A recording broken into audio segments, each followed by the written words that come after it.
Mesdames, Messieurs, bonjour. Merci de nous rejoindre à la une de l'actualité. Le Premier ministre Abdelaziz Jarrad représente le président de la République, Ahmed Tebboune, à la cérémonie en l'honneur des meilleurs lauréats du baccalauréat session septembre 2020-2021 organisée au Palais du Peuple à Alger.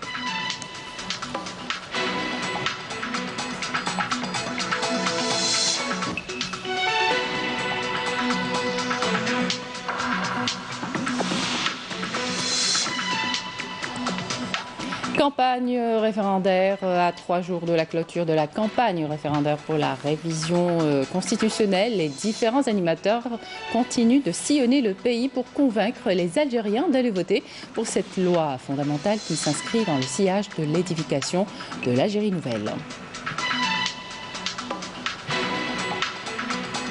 L'unité de production de panneaux solaires de Sidi Bel Abbès compte injecter 1,9 million de dinars d'investissement, de quoi couvrir les besoins des zones rurales et des régions enclavées en électricité solaire.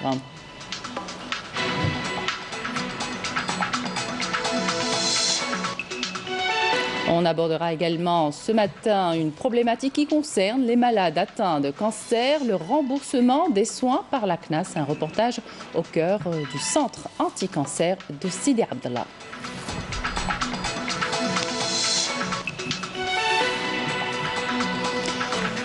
Bienvenue à tous. Donc, le Premier ministre Abdelaziz Jarrad représente le président de la République, Ahmed Tebboune, à la cérémonie en l'honneur des meilleurs lauréats du baccalauréat session septembre 2020-2021 organisée au Palais du Peuple à Alger. Les brillants bacheliers ayant obtenu les meilleures moyennes ont eu droit aux grands honneurs de la part des hauts responsables de l'État qui leur ont décerné des distinctions en guise d'encouragement, leur souhaitant un grand succès dans leur cursus universitaire.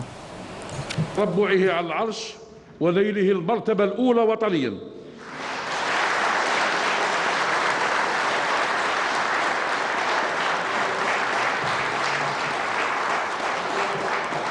وحصوله على تقدير ممتاز بمعدل 19.20 الفضية لليلها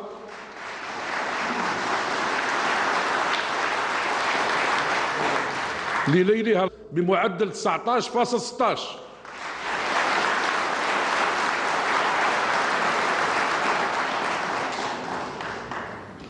لنيلها المرتبة الثالثة وطنيا وحصولها على تقدير ممتاز بمعدل 19.10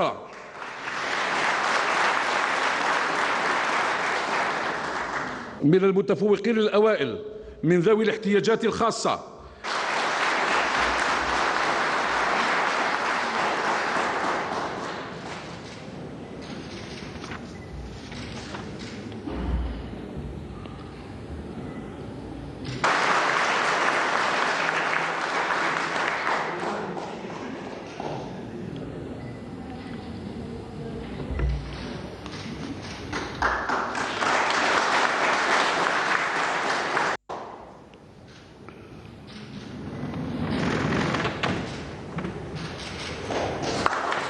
شكرا لكم.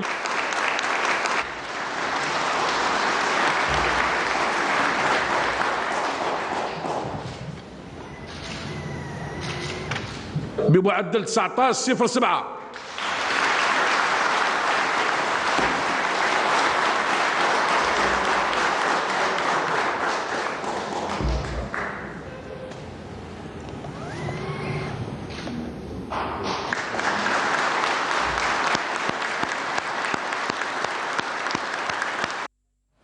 Le conseiller chargé du mouvement associatif auprès du président de la République, Nazih Bourmdan, a été l'invité du forum de la radio algérienne sur les ondes de la chaîne 1. Nazih Bourmdan est revenu sur le rôle important du mouvement associatif pour l'Algérie nouvelle, ainsi que sur l'implication et le rôle de la communauté algérienne établie à l'étranger, mais aussi sur sa place au sein de la nouvelle mouture de la Constitution. On l'écoute. تحدثنا عليها من قبل، سمعناها من قبل، لكن ظلت شعار لأنه ما رفقناهاش بالآليات اللازمة. Une session de formation est lancée dans la wilaya d'Adrar au profit. Donc on revient à la déclaration de Nazih Bourmdan. التشاركية الديمقراطية تحدثنا عليها من قبل، سمعناها من قبل، لكن ظلت شعار لأنه ما رفقناهاش بالآليات اللازمة، ما تفاعلتش بآليات قانونية وآليات تنظيمية وآليات إدارية ووضعناها في الميدان. الآن ما هو الدليل بأنه هذه التشاركية ممكن تكون حقيقة؟ أولا السيد رئيس الجمهورية باش يعبر على القناعة هذه فعلا فيه مستشار مكلف بالحركة الجمعوية، يعني مستشار على مستواه، والرئيس يتابع يوميا باهتمام كل ما يحدث. يعني حتى أحيانا يسألني في ولايات يعني كيف تمت الأمور وماذا قالوا وغيرها وما هي المقترحات فعلا العملية اللي تشوف بأنها تكون في هذه الاستراتيجية المستقبلية. بالنسبة للدولة بدأت تعطي الملامح الأولى لدورها في هذه العملية من خلال أولا المواد الدستورية، لأنها الآن تعتبر سند قوي جدا، لأنه من خلال المادة 10 وهي دسترة لدور المجتمع المدني، المادة 16، المادة 53 اللي فيها التسهيل للإنشاء بمجرد تصريح. هذه تاريخية بالنسبة للجزائر، بالنسبة لبلادنا، وتاريخية أيضا بالنسبة لدول أخرى. وصعوبة حل الجمعيات، ما يقدرش يحل مسؤول على مستوى محلي أو ولائي أو وطني راح يعطي قرار لحل جمعية بمزاج، يعني لأنه مش راضي على هذه الجمعية ولا أنها ما ساعدتوش أو فالحل يولي عن طريق حكم قضائي. الجالية الوطنية في الخارج أصبحت جزء مهم، ستكون جزء في المرصد الوطني للمجتمع المدني، ستكون جزء في هذه البطاقية الوطنية من خلال هذه الأرضية الرقمية، سيكون جزء مخصص للجمعيات. في كل العمليات والورشات والجلسات الوطنية التي ستكون في المستقبل سيكون أبناء الجالية الوطنية حاضرين أولا لأنهم أبناء الوطن، ولا فرق في برنامج السيد رئيس الجمهورية أو في الدستور الذي بين أيدينا، يعني مشروع تعديل الدستور، لا فرق بين جزائري مقيم في داخل الوطن ومقيم خارج الوطن. Une session de formation est lancée dans la wilaya d'Adrar au profit des encadreurs concernés par la gestion et l'organisation du référendum prévu le 1er novembre prochain. Une formation qui tend à expliquer le protocole sanitaire de prévention contre l'épidémie de la Covid-19. Nessim Ben Saidi. Après avoir été choisi pour gérer l'organisation du référendum sur l'amendement constitutionnel, ces délégués devront suivre une formation de 7 jours autour des nouvelles règles régissant leur travail. Cette session de formation a porté notamment sur l'application du protocole sanitaire, comme la distanciation physique et le port du masque. C'est une formation très importante. Nous avons été bien encadrés et orientés pour le bon déroulement du scrutin. Cette formation permettra aux encadreurs de fournir de meilleures prestations. Elle permettra aussi de revenir en détail sur les gestes préventifs à l'intérieur des bureaux et centres de vote. J'ai toujours voulu faire partie du staff des organisateurs. Je n'ai pas manqué cette occasion pour m'inscrire directement via les réseaux sociaux.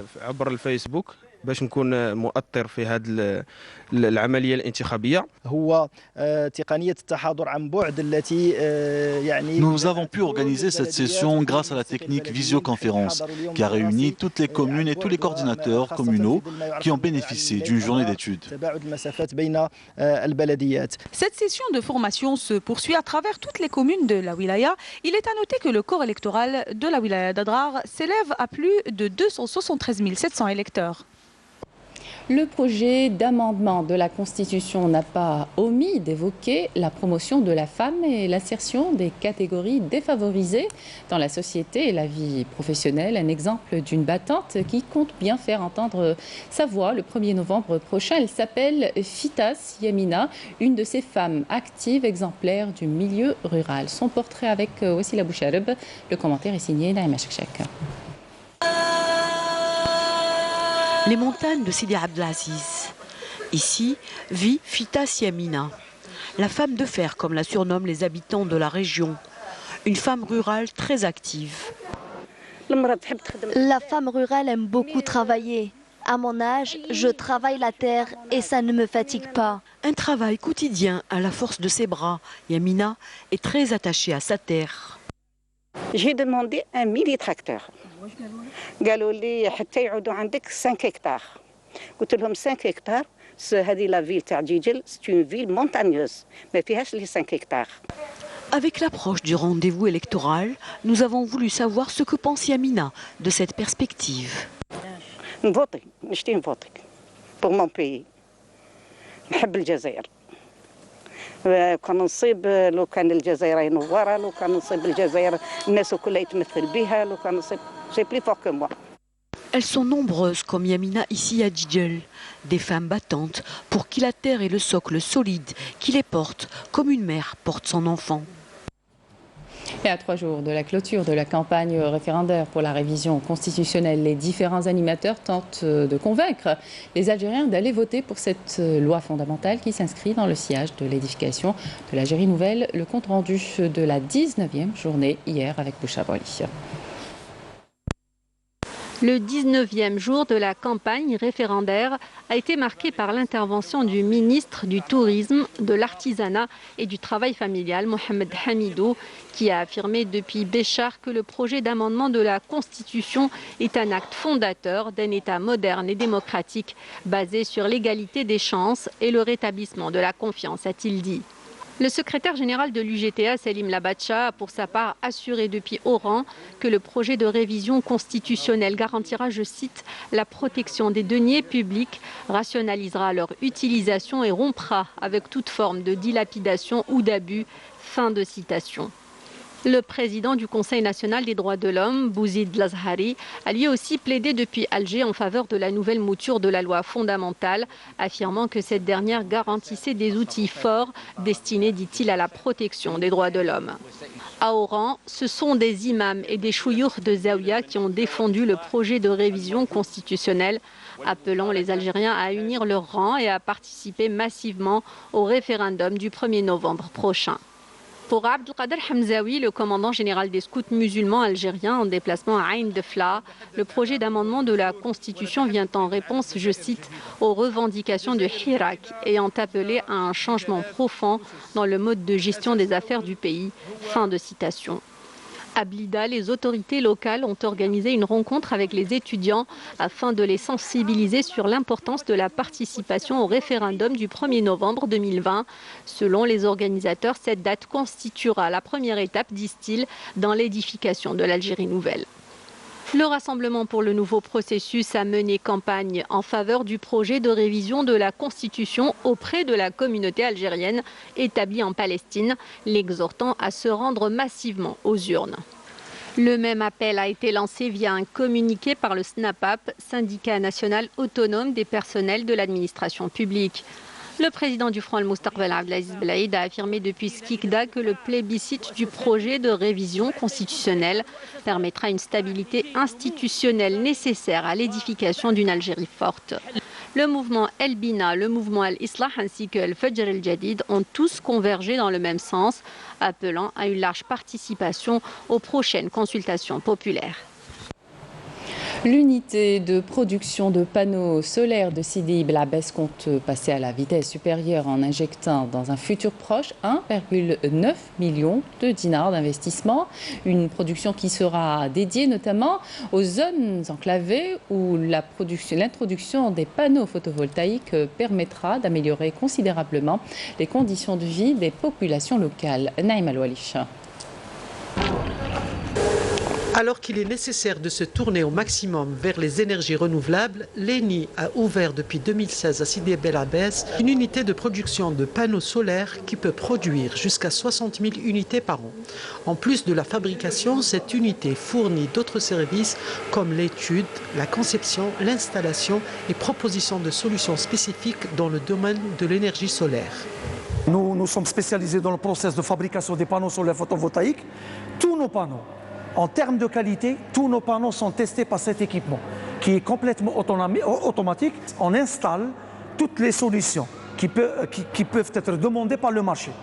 En termes d'éclairage public solaire, en termes de kits pour alimenter les zones qui sont isolées du réseau, en termes de kits ou de petites centrales pour alimenter par exemple les établissements scolaires, les zones isolées, le pompage solaire, toutes ces activités. L'unité qui a bénéficié dans le cadre du CPE de 2,4 milliards de dinars compte aller, selon le programme national, vers une extension avec à la clé 1,9 milliard de dinars d'investissement. De quoi produire à la lumière de cette extension jusqu'à 25 000 panneaux par an, soit 25% des besoins du marché national. Depuis les années 80, nous avons fabriqué le premier panneau solaire qui a été validé dans un laboratoire européen avec un rendement qui dépasse les 11,5%. Et depuis le temps, nous avons déjà en prévision d'intégrer ce marché-là. À partir de 2013, donc notre unité a été déjà mise en place et opérationnelle à partir de 2016. Et c'était bien sûr pour répondre à un besoin pressant de remplacer l'énergie fossile par l'énergie solaire, pour faire un appel premièrement à l'ensemble des travailleurs, à l'encadrement de l'entreprise, de conserver l'outil de production dont dispose actuellement l'entreprise et dont l'entreprise a dépensé un grand budget d'investissement, où actuellement elle est placée à un niveau international. Avec des capitaux à 100% étatiques, l'unité photovoltaïque de Sidi Bel Abbès, qui compte 50 salariés, ambitionne d'avoir, grâce à la qualité de ses produits, d'importantes parts de marché et mise à long terme d'exporter vers certains pays d'Afrique. Santé, à présent, le centre anti-cancer de Sidi Abdallah constitue une alternative pour les malades atteints du cancer et dont les rendez-vous de chimio ou de radiothérapie restent loin ou non disponibles. Une prise en charge de qualité, mais qui n'est malheureusement pas remboursée par la CNAS. Reportage Ntrim Saidi. À 73 ans, Selima est atteinte d'un cancer du pancréas. Malgré la difficulté et le poids du traitement administré, elle reste un exemple de courage et de bravoure. J'étais sportif, je nageais 2 fois par semaine, je mangeais très sain. Et puis subitement, par manque de place dans les hôpitaux publics, Selima s'est retrouvée au centre anti-cancer de Sidi Abdallah, où elle a trouvé les soins nécessaires, une bonne prise en charge et une aide psychologique. Le personnel soignant est merveilleux. Le médecin aussi, parce que j'ai un oncologue qui me suit et un médecin pour les effets, c'est ça, le nôtre. Voilà. Les 2 médecins qui me suivent quand même. On va faire des évaluations. Est-ce que le patient souffre des traumatismes, perturbations de sommeil, des traumatismes, de l'anxiété, du stress, tout ça. Et après, on commence à faire le travail d'accompagnement. Et généralement, on reçoit aussi des patients qui souffrent de claustrophobie. Donc parfois la machine qui pose problème. Donc on travaille un petit peu sur les priorités. Doté d'un équipement de haute technologie unique en Afrique, le CAC de Sidi Abdallah propose des techniques très modernes pour le traitement du cancer. On dispose de 2 appareils de tomothérapie. Donc c'est des appareils qui permettent de délivrer des rayons de manière précise. Et dans l'intérieur de la machine, il y a aussi un scanner. Donc le scanner il nous permet de faire une vérification. Chaque séance, on vérifie que les rayons ils vont là où on veut sans toucher beaucoup les organes qui sont à côté de la tumeur. Ce centre propose certes une prise en charge de qualité, mais qui reste cher et qui n'est malheureusement pas remboursé. On est aidé à aucun pourcentage de la part de l'État, de ce côté-ci, que ce soit pour la chimio, la radiothérapie, etc. Ce n'est pas parce qu'on a des hôpitaux publics qui offrent ce genre de choses, mais il n'y a plus de place. Donc on est obligé d'aller vers le privé. La CNAS, qu'est-ce qu'ils ont dit à ma fille quand elle est allée pour voir si on pouvait avoir une prise en charge? Toi, mon mari est cadre supérieur. Il n'y aura pas de prise en charge, mais on prend la prise en charge des médicaments, des frais de médicaments. Savoir que les traitements des cancers, c'est des traitements qui sont lourds et qui coûtent très cher. C'est la nature des produits utilisés, des machines. Un traitement d'un cancer du sein, ça peut dépasser 100 millions de centimes par exemple. Nous nous sommes adressés au ministère du Travail et de la Sécurité sociale pour avoir des éléments d'information, mais en vain. Le centre anti-cancer de Sidi Abdallah dispose d'une capacité d'accueil en termes de radiothérapie de plus de 1000 patients par an. Les responsables du centre souhaitent soulager la pression exercée sur les hôpitaux publics en débloquant les remboursements par les compagnies d'assurance. On arrive à la situation épidémiologique en Algérie. 263 nouveaux cas confirmés de coronavirus, 163 guérisons et 7 décès ont été enregistrés par les autorités sanitaires. Un bilan communiqué hier par le porte-parole du comité scientifique de suivi de l'évolution de la pandémie du coronavirus, le docteur Jamal Fourard. Je vous propose de l'écouter. Les principaux indicateurs enregistrés au cours des 24 dernières heures sont les suivants. 263 nouveaux cas, 349 nouvelles hospitalisations, 163 patients guéris, 29 patients en soins intensifs et 7 décès. Avec la notification de 263 nouveaux cas, l'incidence au cours des 24 dernières heures est de moins de 1 cas pour 100 000 habitants, sachant que 25 wilayas n'ont pas déclaré de cas au cours des 24 dernières heures. 13 wilayas ont déclaré entre 1 et 9 cas et 10 wilayas ont déclaré 10 cas et plus. Pour ce qui est des décès enregistrés au cours des 24 dernières heures, nous avons malheureusement enregistré 7 nouveaux décès, rahmahullah. Pour ce qui est des nouvelles hospitalisations durant les 24 dernières heures, leur nombre est de 349 patients. Les patients guéris à ce jour, leur nombre est de 39 095 patients guéris, dont 163 au cours des 24 dernières heures. Pour ce qui est des soins intensifs, nous avons actuellement au niveau de nos hôpitaux sur le territoire national 29 patients hospitalisés en soins intensifs. Et pour terminer, nous réitérons toujours le même message, faites attention à votre santé, restez très vigilants durant cette période critique. N'oubliez pas de respecter scrupuleusement les mesures de prévention, notamment l'hygiène des mains, la distanciation sociale et le port de masque obligatoire en tout lieu et en toutes circonstances. S'il vous plaît, n'oubliez pas le masque. Le bilan des infections au Covid-19 a noté ces derniers jours, comme on vient de le voir, une hausse qui n'est pas à négliger pour une lutte efficace. Et afin d'empêcher la propagation du virus, Adjidjel, la Sûreté nationale, a procédé à des campagnes de désinfection des lieux publics, notamment au niveau des établissements scolaires, afin de préserver la santé des enfants, mais aussi celle des habitants. Yanis Aïd Belkacem. La direction de la Sûreté nationale de la wilaya de Adjidjel a lancé des campagnes de sensibilisation et de désinfection pour prévenir la propagation de la Covid-19. Dans les lieux publics, des camions aspergent tous les coins et recoins de la ville, connaissant un afflux important, surtout aux alentours des établissements scolaires. La Sûreté nationale de la wilaya de Adjidjel a procédé à une campagne de désinfection des lieux publics, surtout au niveau des établissements scolaires, afin de préserver la santé des enfants, mais aussi celle des habitants. Une initiative appréciée par les citoyens, surtout que la ville de Adjidjel a connu un taux élevé de cas Covid-19 depuis près d'une semaine. La désinfection est nécessaire, tout comme le port du masque de protection. Même si mes enfants craignent pour ma santé, je fais quand même mes courses et je prends les précautions nécessaires. Face à cette recrudescence des contaminations, la direction de la Sûreté nationale de la wilaya de Adjidjel insiste sur le respect des gestes barrières pour empêcher la propagation du virus. Notre message à la population est clair. Respectez les gestes barrières et n'oubliez pas de porter votre masque. Ce virus est dangereux, il touche toute la planète, donc il est obligatoire de faire attention et de respecter les consignes et les gestes barrières et porter les masques de protection. Cette campagne a pour but d'éviter tout laxisme dans l'observation des gestes barrières pour préserver la santé publique. Et puis sachez que le nombre de personnes contaminées au Covid-19 a dépassé hier dimanche les 43 millions à travers le monde, selon la plateforme Worldometer spécialisée dans le recensement des victimes de la maladie en France.